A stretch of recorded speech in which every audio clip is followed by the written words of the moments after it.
എനിക്ക് നിന്നെ ഒരിക്കലും തള്ളിക്കളയാൻ പറ്റൂല. എത്ര സമൂഹം പൊറ്റിച്ചാലും ഞാൻ നിന്റെ ഉമ്മയാണ്. എല്ലാം നീ മതിയാക്കി നല്ലൊരു മനുഷ്യനായിട്ട് വരുമെന്ന പ്രതീക്ഷയോടെ ഞാൻ കാത്തിരിക്കും. ഇൻഷാ അല്ലാഹ്. നമ്മൾ ഈ കവർന്ന് എല്ലാ സാധനവും പുറത്തെടുത്തിട്ടില്ല. കുറച്ചൊക്കെ നമ്മൾ ഇതിന്ന് ഇങ്ങനെ കാണിച്ചപ്പോ നമുക്ക് മെയിൻ ആയിട്ടില്ലേ അത്തറ്, സെന്റ് അല്ലെ, ഇതൊക്കെ നമ്മൾ അടിച്ചു വരുമ്പോ നമ്മള് മക്കളാവും നല്ല വൃത്തിയും വെടിപ്പിലാണ് വരിക. ഇത് വായിൽ വരെ ആക്കിയിട്ടാണ് അവർ വരുന്നത്. അതോടൊപ്പം തന്നെ വായിൽ ചവച്ചരക്കാൻ ഫ്രഷ് ഫ്രൂട്ട്, ചുയിങ്കം, ഇതൊക്കെയാണ് ഈ ഒരു കവറിൽ അവര് പുറമെ കാണിക്കാൻ വേണ്ടി വെക്കുന്ന സാധനങ്ങള്. അപ്പൊ ഈ ഉമ്മ പറഞ്ഞിട്ടുണ്ട് എന്നോട്, ഖുർആന്റെ ആയത്തുകൾ കേട്ടിട്ട് ഉമ്മ എനിക്ക് ഇതുപോലെ ഖുർആൻ ഓതണം, പഠിക്കണം എന്ന് പറഞ്ഞിട്ട് ഖുർആൻ പഠിക്കാൻ വേണ്ടിയിട്ട് ഹാഫിളാവാൻ വേണ്ടിയിട്ട് ഈ ഉമ്മയെ കൊണ്ട് ചേർത്തിയ മോനാണ് ഈ ഉമ്മ. ഇന്ന് ആ മോനം വിലപിച്ച് കരയുന്നത്. ഇന്ന് രാവിലെ തന്നെ ഒരു ഉമ്മയുടെ കരച്ചിലോട് കൂടിയ ഫോൺ കോള് കേട്ടിട്ടാണ് ഞാൻ ഇവിടെ എത്തിയിരിക്കുന്നത്. ആ ഉമ്മ ഒരു പൊതിയുമായി അവിടെ കാത്തിരിക്കുന്നുണ്ട്. ആ പൊതിയിൽ എന്താണെന്ന് കണ്ടാൽ ശരിക്കും നമ്മൾ അത്ഭുത. പൊതി എന്ന് പറയുന്നത് ഒരു സന്തോഷത്തിന്റെ മിഠായി പൊതിയല്ല കേട്ടോ. ഒരുപാട് സങ്കടങ്ങൾ നിറഞ്ഞു നിൽക്കുന്ന ഒരു ഉമ്മയുടെ കരച്ചിലാണ്. ആ ഉമ്മ അവിടെ തന്നെ ഉണ്ട്. നമുക്ക് നേരിട്ട് സംസാരിക്കാം. ഉമ്മ, വരൂ. ഉമ്മയുടെ ഇന്ന് രാവിലത്തെ ഫോൺ കോൾ ആണ് സത്യം പറഞ്ഞാൽ ഇന്നെ ഇവിടെ എത്തിച്ചത്. ശരിക്കും എന്താണ് ഈ പൊതി? മോള് വിചാരിക്കും പോലെ ഇതൊരു സന്തോഷത്തിന്റെ പൊതിയല്ല. ഇത് എന്റെ മോന്റെ കയ്യിൽ നിന്ന് പിടിച്ച ഒരുപാട് സാധനങ്ങളാണ്. തുറന്നു നോക്കി. ശരിക്കും എന്താണ് സംഭവം?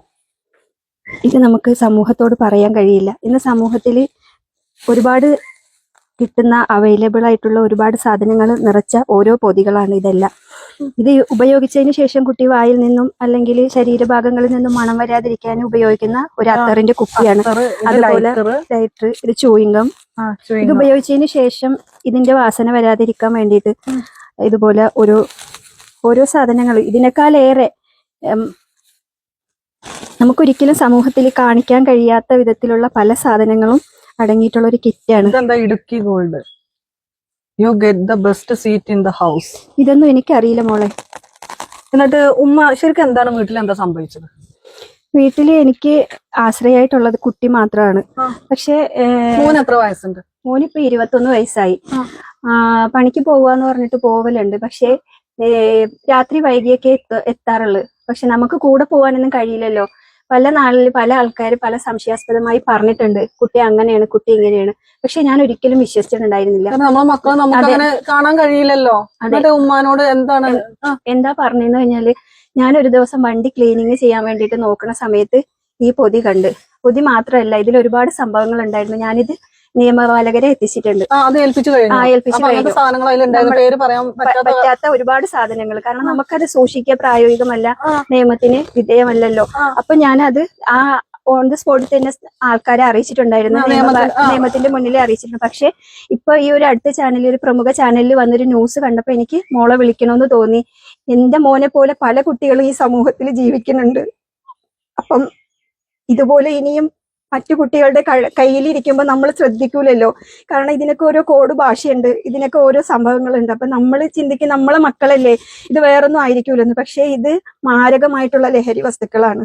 അപ്പം അതിനെക്കുറിച്ചൊന്ന് മോളോട് പറയണമെന്ന് തോന്നിയിട്ടാണ് ഞാൻ. ശരിക്കും നമ്മൾ ഒരിക്കലും നമ്മളെ മക്കൾ ഇങ്ങനത്തെ ഒരു അവസ്ഥയിലൂടെ കടന്നു പോകുന്നുണ്ട്. നിങ്ങൾ തന്നെ നിങ്ങളെ മോനെ പറ്റിയിട്ട് കേട്ടിട്ട് പോലും അത് വിശ്വസിച്ചിട്ടില്ല. ഇല്ല. പിന്നെ ഇങ്ങനെ ഒരു പൊതി കിട്ടിയ സമയത്ത് ശരിക്കും എന്താണ് വീട്ടിലുണ്ടായിരുന്ന അവസ്ഥ എന്തായിരുന്നു? പിന്നെ എനിക്ക് സ്വസ്ഥമായിട്ട് ഉറങ്ങാൻ കഴിഞ്ഞിട്ടില്ല. പല രാത്രി ഞാൻ അവനെ പേടിച്ചുറങ്ങേണ്ട ഒരു സംഭവമാണ് എനിക്ക് ഉണ്ടായിട്ടുള്ളത്. എനിക്ക് പേടിയായിരുന്നു. പിന്നെ എന്റെ മോനെ എനിക്കൊരു പേടിയായിരുന്നു. എനിക്ക് താങ്ങായിട്ട് തണലായിട്ട് നിൽക്കേണ്ട അവനിൽ നിന്ന് എനിക്ക് പലതും സഹിക്കേണ്ടി വന്നിട്ടുണ്ട്. അതെല്ലാം എനിക്കിവിടെ പറയാൻ കഴിയൂല. ഞാനൊരു ഉമ്മയല്ലേ.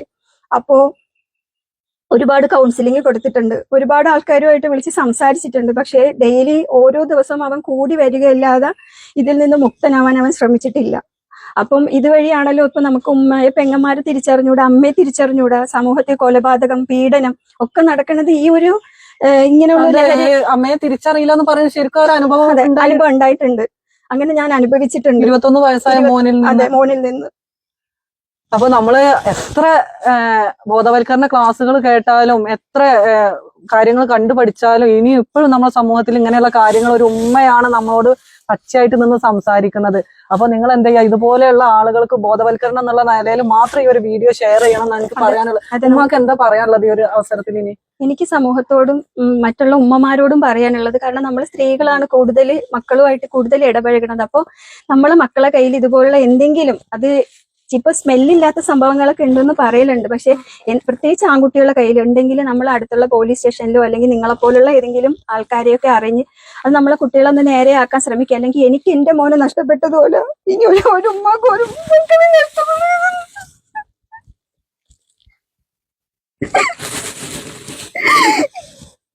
എനിക്ക് ആശ്രയാവേണ്ട ഒരു കാലത്ത് ഞാൻ ഇന്ന് ഒറ്റപ്പെട്ടു പോയി. ഞാൻ എന്റെ മോനെ അത്രയും സ്നേഹിച്ചിരുന്നു. ഈ അടുത്ത കാലത്താണ് ഈ ഒരു അവസ്ഥയിലേക്ക് മോനെ ഇന്ന് എന്റെ മോൻ എവിടെയെന്ന് പോലും എനിക്ക് അറിയാൻ കഴിയണില്ല. മോനിപ്പോ എവിടെ പോയത്? എനിക്ക് വീട്ടിൽ നിന്ന് ഇറങ്ങി പോയതാണ്. എനിക്കറിയില്ല എവിടെ പോയതെന്ന്. ഈ ഒരു പൊതി പിടിച്ചതിന് ശേഷം പൊതി പല സമയങ്ങളിൽ പിടിച്ചിട്ടുണ്ട്. ഇപ്പൊ അവസാനമായിട്ട് ഈ എല്ലാ സംഭവങ്ങളും അടങ്ങി ഈ പൊതി പിടിച്ചതിന് ശേഷം വീട് വിട്ടിറങ്ങി പോവുകയാണ് ചെയ്തത്. ഫോൺ ഓഫാണ്, എവിടെയെന്ന് എനിക്കറിയില്ല.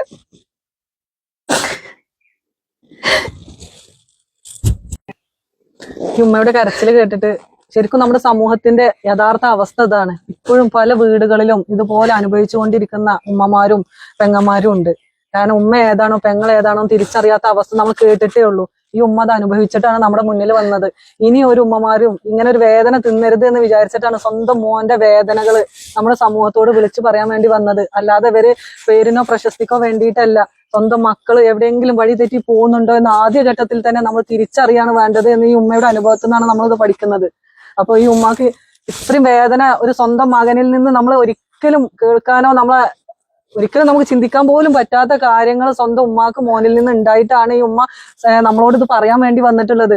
സ്വന്തം മക്കളെ നമ്മളൊന്നും ഒരിക്കലും വിശ്വസിക്കൂല. നമ്മളെ മക്കൾ അങ്ങനെ ചെയ്യുമെന്ന് നമ്മൾ ഒരാൾ പറഞ്ഞ പോലെ എന്റെ കുട്ടി അങ്ങനെ ചെയ്യൂല എന്ന് നമ്മൾ പറയാല്ലേ? അതെ അതെ, തീർച്ചയായിട്ടും. പക്ഷെ അത് മാത്രമല്ല മോളെ, ഇവൻ ഇനി വലുതായി മറ്റൊരു കല്യാണം കഴിഞ്ഞ് പോയാല് ആ കുട്ടിയും എന്നെ പോലെ കരയേണ്ടി വരൂലേ ഇവൻ ഇത് നിർത്തിയിട്ടില്ലെങ്കിൽ. അപ്പൊ അതുകൊണ്ട് നമ്മൾ ഇങ്ങനെയുള്ള കുട്ടികൾക്ക് നല്ല കൗൺസിലിംഗ് കൊടുത്ത് നാളെ ഒരു പെണ്ണിനെ ഒരു വീട്ടിൽ അടുത്ത് വിളിച്ചോണ്ട് നമ്മളെ പോലെ അവരിരുന്ന് കരയാൻ പാടില്ല. നമ്മളെ ഇങ്ങനെ മക്കളെ കൊണ്ട് ഇടങ്ങേറായി നമ്മളെ പോലെയാണല്ലോ മറ്റു പെണ്ണുങ്ങളെ, നമ്മുടെ മരുമോളാണെങ്കിലും മോളായിട്ടാണല്ലോ വരണത്. കാരണം ഇതിങ്ങനെ നിർത്തിയിട്ടില്ലെങ്കിൽ ആ കുട്ടിയും ഇതിനൊരു ഏരയാവണ്ടേ, അവന്റെ അടി കൊള്ളണ്ടേ, അതുവഴി ആത്മഹത്യ ചെയ്യൂലേ, ഡൈവോഴ്സ് നടക്കൂലേ, എന്തൊക്കെയാ പിന്നെ നടക്കലുണ്ടാവുക.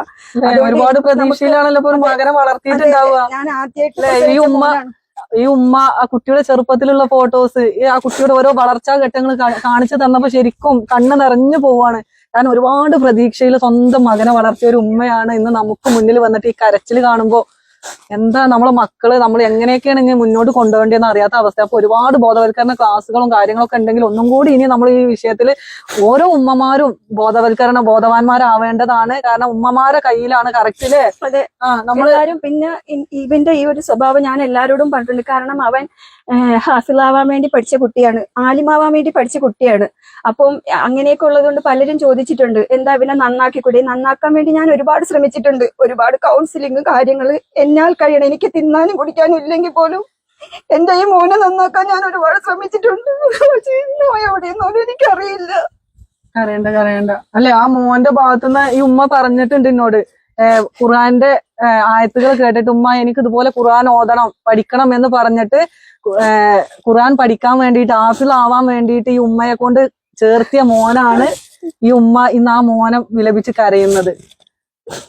ശരിക്കും അവൻ അങ്ങനെയൊക്കെ പഠിക്കാൻ താല്പര്യമുള്ള അങ്ങനെ പറഞ്ഞിരുന്ന കുട്ടിയാണല്ലേ? അതെ അതെ, അങ്ങനെ പറഞ്ഞ് പഠിക്കാൻ വേണ്ടി കൊണ്ടാക്കിയിരുന്ന കുട്ടിയാണ്. പിന്നീടാണ് അവസാനം കൊറോണയ്ക്ക് ശേഷം പിന്നെ പഠിക്കാനും പോണ താല്പര്യം ഇല്ലാതായി. പിന്നെ നമ്മളെ മക്കള് രാവിലെ വീട്ടിൽ നിന്ന് ഇറങ്ങിപ്പോയി നമുക്ക് കൂടെ ചെല്ലാൻ കഴിയില്ല, പ്രത്യേകിച്ച് ആൺകുട്ടികളാകുമ്പോഴത്തേക്ക്. ഇവന് പിന്നെ ജോലിക്ക് പോകണമെന്ന് പറഞ്ഞ് അങ്ങ് ഇറങ്ങി തിരിച്ച് പിന്നെ അവന്റെ ഹാലാകെ അങ്ങ് മാറി. പിന്നെ അവൻ എങ്ങട്ടാ ഏതെന്നൊന്നും പിന്നെ എനിക്കറിയില്ല. ഇപ്പൊ മോനെ കുറിച്ച് നമ്മൾ അന്വേഷിക്കണ്ടേ? അതെ, മോനെ കുറിച്ച് സ്റ്റേഷനിലൊക്കെ പറഞ്ഞിട്ടുണ്ട്, എല്ലാം പറഞ്ഞിട്ടുണ്ട്. അവരതിനനുസരിച്ച് നീങ്ങുന്നുണ്ട്. പക്ഷെ എന്നാലും നമ്മളൊരു ബോധവൽക്കരണം എന്നുള്ള നിലയിലാണ് ഈ ഒരു വീഡിയോ ചെയ്തിട്ടുള്ളത്. ഓരോ ഉമ്മമാരും കുട്ടിയുടെ കയ്യിലോ അരയിലോ ബാഗിലോ ഒക്കെ ഒന്ന് നോക്കണം, എന്തെങ്കിലും തരത്തിലുള്ള സാധനങ്ങൾ അല്ലെ? അതേപോലെ കാണുമ്പോ തന്നെ അതിന് വേണ്ടിട്ട് ഈ വീഡിയോയിൽ കൂടി എന്റെ മോന് ലോകത്തിന്റെ എവിടെ ജീവിച്ചിരുന്നാലും ഈ വീഡിയോ കാണുന്നുണ്ടെങ്കിൽ എവിടെ നീ ജീവിച്ചിരുന്നാലും നന്നായിരിക്കുക, ലഹരിയിൽ നിന്നൊക്കെ മാറി ചിന്തിക്കുക. എവിടെ ഇരുന്നാലും എന്റെ ദുആ ഉണ്ടാവും. എനിക്ക് നിന്നെ ഒരിക്കലും തള്ളിക്കളയാൻ പറ്റൂല. എത്ര സമൂഹം പുച്ഛിച്ചാലും ഞാൻ നിന്റെ ഉമ്മയാണ്. എല്ലാം നീ മതിയാക്കി നല്ലൊരു മനുഷ്യനായിട്ട് വരുമെന്ന പ്രതീക്ഷയോടെ ഞാൻ കാത്തിരിക്കും, ഇൻഷാ അല്ലാഹ്.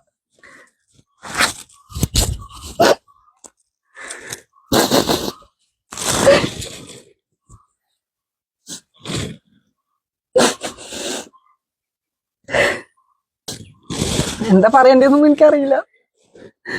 ഉമ്മാന്റെ കരച്ചിൽ കേട്ടിട്ട് ഞാനൊരു ഉമ്മയാണ്.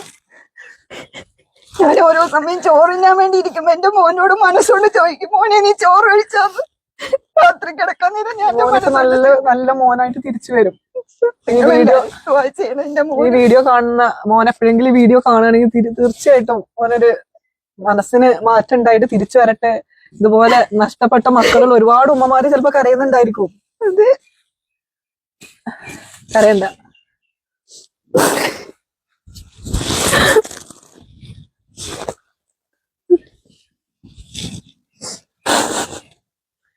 ഇന്നിപ്പോ ഈ ഒരു പൊതി പിടിച്ചു നിൽക്കേണ്ട ഒരു അവസ്ഥ അല്ലേ? അതെ, സ്വന്തം മകന്റെ ഓർമ്മകൾ എന്ന് പറയുമ്പോ ഇതാണല്ലേ. അതെ, അതെ. നമുക്ക് പഠിച്ചവനോട് പ്രാർത്ഥിക്കാം. ഇൻഷാ അല്ലാ. ഇതുപോലെ അല്ലെ ഉമ്മമാരുള്ള ഇതുപോലെ കഷ്ടപ്പെടുന്ന മക്കളുള്ള ഉമ്മമാരൊക്കെ ഒരുപാടുണ്ടാവും. അതെ, അതെ, തീർച്ചയായിട്ടും ഇത് ഒരുപാടുണ്ടാവും. ഇതിന്റെ മാത്രം ഒരു അവസ്ഥയല്ല ഇത് ഒരുപാട് സമൂഹത്തില് എന്ന് പറഞ്ഞത് വല്ലാത്തൊരു അതെ, അതെ, വല്ലാത്തൊരു ചതി തന്നെയാണ്. നമ്മൾ ഈ കവർന്ന് എല്ലാ സാധനം ഒന്നും പുറത്തെടുത്തിട്ടില്ല. കുറച്ചൊക്കെ നമ്മൾ ഇതിന്ന് ഇങ്ങനെ കാണിച്ചപ്പോ നമുക്ക് മെയിൻ ആയിട്ടില്ലേ അത്തറ്, സെന്റ് അല്ലെ, ഇതൊക്കെ നമ്മൾ അടിച്ചു വരുമ്പോ നമ്മളെ മക്കളാവും നല്ല വൃത്തിയും വെടിപ്പിലാണ് വരിക. ഇത് വായിൽ വരെ ആക്കിയിട്ടാണ് അവർ വരുന്നത്. അതോടൊപ്പം തന്നെ വായിൽ ചവച്ചരക്കാൻ ഫ്രഷ് ഫ്രൂട്ട്, ചുയിങ്കം, ഇതൊക്കെയാണ് ഈ ഒരു കവറിൽ അവര് പുറമെ കാണിക്കാൻ വേണ്ടി വെക്കുന്ന സാധനങ്ങള്. അപ്പൊ ഇത്തരം മക്കളൊക്കെ നമ്മൾ ശ്രദ്ധിക്കുക. അതുപോലെ തന്നെ രാത്രി നേരം വൈകി വരിക, അതുപോലെ രാത്രി എനിക്ക് ഭക്ഷണം വേണ്ട, എനിക്കത് വിശപ്പില്ല, ഇങ്ങനത്തെ കാര്യങ്ങളൊക്കെ മക്കൾ പറയുമ്പോ നമ്മള് ഒന്നുകൂടി ബോധവാന്മാരാവണം. കാരണം ഈ ഉമ്മയുടെ അനുഭവം കൂടിയാണ് അത്. അതെ, രാത്രി കാലങ്ങളിൽ വരുമ്പോ പറയലുണ്ട് എനിക്ക് ഫുഡ് വേണ്ട പറയും. അപ്പൊ ഫുഡ് വേണ്ട പറഞ്ഞ് വന്നാ പിന്നെ നമ്മൾ ഇങ്ങോട്ട് ചെല്ലൂലല്ലോ ഒന്നിനും. മറ്റേ നമ്മളിപ്പോ വെള്ളം എടുക്കുക, നമ്മളെ കുട്ടികളല്ലേ, നമ്മളൊന്ന് ചേർത്ത് പിടിക്കാൻ ശ്രമിക്കും, അല്ലെങ്കിൽ നമ്മൾ അടുത്ത് ചെല്ലാനൊക്കെ ശ്രമിക്കും. എന്തായാലും ഇതിന്റെ ഒരു സ്മെല്ല് ഉണ്ടാവുമല്ലോ. അപ്പം താമസിച്ച് വന്നിട്ട് വേഗം കയറി കിടക്കും ഫുഡ് വേണ്ടാന്ന് പറഞ്ഞിട്ട്. അപ്പൊ അങ്ങനെയൊക്കെ ഉള്ള കുട്ടികളെ നമ്മൾ ഇപ്പോഴേ ശ്രദ്ധിച്ചാല് കുറച്ചെങ്കിലും നമുക്കൊരു തണലാവേണ്ടവരാണല്ലോ, പ്രത്യേകിച്ച് ആ മക്കള്. അപ്പൊ നമ്മൾ അവരെ കുറിച്ച് ഇങ്ങനെ ദുഃഖിക്കാതിരിക്കാൻ ഇൻഷാ അല്ലാ എല്ലാ ഉമ്മമാരും ശ്രദ്ധിക്കുക എന്ന് എനിക്കൊരു അഭ്യർത്ഥനയുള്ളൂ ഇതിൽ. അപ്പൊ അതുപോലെ തന്നെ സ്കൂളിൽ പോണ മക്കളാണെങ്കിൽ സത്യം പറയാലോ, ഒരു 9ാം ക്ലാസ് തൊട്ടിട്ടുള്ള മക്കളെ കാര്യമാണ് പറഞ്ഞത്. സ്കൂളിന്റെ പരിസരങ്ങളിലൊക്കെ ഇന്ന് നല്ല അവൈലബിൾ ആയിട്ട് ഇത് കിട്ടുന്നുണ്ട്. അതിന് തെളിവുകളും ഉണ്ട്. അപ്പൊ ഒരുപാട് മാഷന്മാരും സ്കൂളിന്റെ അധികൃതരും ഒക്കെ ഇതിനെതിരെ പ്രയത്നിക്കുന്നുണ്ട്. എത്രത്തോളം പ്രയത്നിച്ചാലും നമുക്കറിയാലോ, ഇപ്പൊ നന്മയെക്കാള് തിന്മ ഏറ്റവും കൂടുതൽ വ്യാപിക്കുന്ന ഒരു സമൂഹത്തിന്റെ കാലഘട്ടത്തിലാണ് നമ്മൾ ജീവിക്കുന്നത്. പക്ഷെ നമ്മൾ സ്വന്തം പ്രസവിച്ച് നമ്മൾ ഒരുപാട് കഷ്ടപ്പെട്ട് വളർത്തി വലുതാക്കി നമുക്കൊരു തണലാവേണ്ട ഒരു വൃക്ഷമാകുമ്പോഴത്തേക്ക് അതിന്റെ മണ്ടേറ്റ് പോകുമ്പോൾ ഒരു അവസ്ഥ ഉണ്ടല്ലോ, അത്രയും ഞാൻ അനുഭവിച്ചിട്ടുണ്ട്. ഒരു ഉമ്മമാർക്കും ഒരു അമ്മമാർക്കും സഹിക്കാൻ പറ്റൂല. അതെ, മോൾ എന്നെ അത്രയും സമാധാനപ്പെടുത്തിയത് കൊണ്ടാണ് ഞാൻ ഇത്രയും സ്ട്രോങ് ആയിട്ട് നിന്ന് പറയുന്നത്. അപ്പോൾ ഇനി ഇതുപോലുള്ളൊരു തലമുറകൾ നമ്മളെ സമൂഹത്തിൽ വരാതിരിക്കാൻ നമുക്ക് അതിന് വേണ്ട കാര്യങ്ങൾ ചെയ്യണം. അപ്പൊ ഞാനോ നിങ്ങളോ ഒന്നും ശ്രമിച്ചുകൊണ്ട് മാത്രമല്ല, ഇത് കാണുന്ന അധികാരികൾ, ഇത് കാണുന്ന എല്ലാ ഉമ്മമാരും എല്ലാ മാതാപിതാക്കളും ഇതിനു വേണ്ടിയിട്ട് മുൻകൈ എടുക്കണം. ആൺകുട്ടികളെ നല്ലതുപോലെ ശ്രമിക്കുക. എനിക്ക് പറ്റിയ ഈ ഒരു അവസ്ഥ ഇനി ഒരു ഉമ്മാക്കും പറ്റാതിരിക്കട്ടെ. എന്ന് പറഞ്ഞാലും ദേഷ്യപ്പെടുക, നമ്മൾ ഒരു കാര്യം പറഞ്ഞാൽ അലസമായിട്ടിരുന്ന് കേൾക്കുക, നമ്മൾ പറയുന്നത് മൈൻഡ് ചെയ്യണില്ല. അങ്ങനെയാണ് എനിക്ക് കൂടുതൽ സംശയം തോന്നിയത്. കാരണം ഒരു വസ്തു ഇപ്പം ഉദാഹരണം പറഞ്ഞ ഒരു സിഗരറ്റ് വലിക്കുന്ന ആൾക്കുണ്ടാവണ ഒരു മാറ്റമല്ല ഇത്. ഇങ്ങനെ ഇത്രയും ഡേഞ്ചർ കാര്യങ്ങൾ ഉപയോഗിക്കുമ്പോ കുട്ടി കുറെ സമയം അവന്റെ പേര് വിളിച്ചാലും കുട്ടി എന്താ കാട്ടം മുണ്ടാതിരിക്കുക. ഞാൻ എന്തെങ്കിലും നല്ലത് പറഞ്ഞാലും ദേഷ്യപ്പെട്ടാലും അവന് ദേഷ്യം മാത്രം ഉണ്ടാവുക. കയ്യിലിരിക്കുന്ന സാധനം വലിച്ചെറിയുക, ഇരുട്ടത്ത് മാത്രം കിടക്കുക, പിന്നെ ഇരുട്ട് കൂടുതൽ ഇഷ്ടം. പിന്നെ ചെറിയ ശബ്ദം കേട്ട അടുത്ത അയൽവാസി, ഒരിക്കൽ ഒരു സംഭവം ഉണ്ടായി. അടുത്ത വീട്ടിലൊരു അയൽവാസി കുട്ടിയുടെ മോളെ കാലിൽ പാദസരം ഉണ്ടായിരുന്നു. അപ്പൊ അതിന് നല്ല വെള്ളി പാദസരം, നല്ല കിലുക്കുണ്ടായിരുന്നു. 3 വയസ്സായ കുട്ടിയാണ്. അപ്പൊ ഈ 3 വയസ്സായ കുട്ടി പാദസരം ഇട്ടിട്ട് വന്നപ്പോ ഓൻ അതിന് ഒച്ച പിടിച്ചില്ല. അങ്ങനെ ഈ കുട്ടിയെ ഓൻ തല്ലാൻ വേണ്ടി പോവാണ്. ചെറിയ കുട്ടിയാ, അങ്ങനെയൊന്നും കാണിക്കാത്ത ആളാണ്. അപ്പൊ അതിൽ നിന്നാണ് ഞാൻ കൂടുതൽ അവനെ വാച്ച് ചെയ്ത് നിരീക്ഷിച്ചു തുടങ്ങിയത്. അങ്ങനെയാണ് അവസാനം ഞാൻ ഇത് ഉപയോഗിക്കരുത് എന്ന് പറഞ്ഞ് വാശി പിടിച്ചപ്പോ ഇട്ടെറിഞ്ഞു പോയി അവസാനം. കാരണം ഇത് ഒരുപാട് പ്രാവശ്യം ഞാൻ കണ്ടുപിടിച്ചിട്ടുണ്ട്. മോനല്ലേ, തള്ളിക്കളയാൻ പറ്റൂലല്ലോ പെട്ടെന്ന്. കുറെ ഉപദേശം കൊടുത്തിട്ടുണ്ട്, മോനെ എനിക്ക് ആരുമില്ല, നീയാണ് എന്റെ ആശ്രയം എന്ന് പറഞ്ഞിട്ട്. അപ്പോഴൊക്കെ പറയില്ല ഞാൻ അങ്ങനെ ചെയ്യൂലെന്ന്. പക്ഷെ അടുത്ത ആഴ്ച അവൻ അതിനേക്കാളും ഉപരി ലഹരി വസ്തുക്കൾ കൂട്ടുകെട്ട് മെയിൻ ആയിട്ട് ഇതിലേക്ക് പെട്ടു പോകുന്നത്. കൊടുക്ക ഒരുപാട് ആളുകൾ കൂട്ടുകെട്ടിൽ പെട്ടിട്ട് എനിക്കിത് എവിടുന്നാണ് മോന് കിട്ടണേന്ന് ഞാൻ ചോദിച്ചു മനസ്സിലാക്കിയത് മാത്രമല്ല, അങ്ങനെ ഒരു ഫോൺ കോള് മോന്റെ ഫോണിലോട്ട് വന്നപ്പോ ഞാൻ എടുത്തിട്ട് ഈ വിളിച്ച ആളോട് പറഞ്ഞ് എന്റെ മോനെ നിങ്ങൾ നശിപ്പിക്കരുത്, എനിക്ക് വേറൊരാളില്ല, ആശ്രയം എനിക്ക് എന്റെ മോനാണുള്ളതെന്ന് പറഞ്ഞപ്പോ തിരിച്ചുള്ള മറുപടി ഞങ്ങളിത് വിൽക്കാനാണ് ഇരിക്കണത്, നിങ്ങളെ മോനെ മര്യാദ പഠിപ്പിക്കേണ്ടത് നിങ്ങളാണെന്ന്. അപ്പൊ അത്രത്തോളം നമ്പർ കൈമാറിയോ? അതൊക്കെ ഞാൻ പോലീസ് സ്റ്റേഷനിൽ കൈമാറിയിട്ടുണ്ട്. ഓക്കെ, അപ്പൊ ഇനി ഇതുപോലുള്ള ഒരു ഉമ്മമാരും കരയാതിരിക്കട്ടെ. കാരണം ഒരു ഉമ്മയുടെ വേദനയാണ് നമ്മൾ നേരെ സാക്ഷിയായിട്ട് കാണുന്നത്.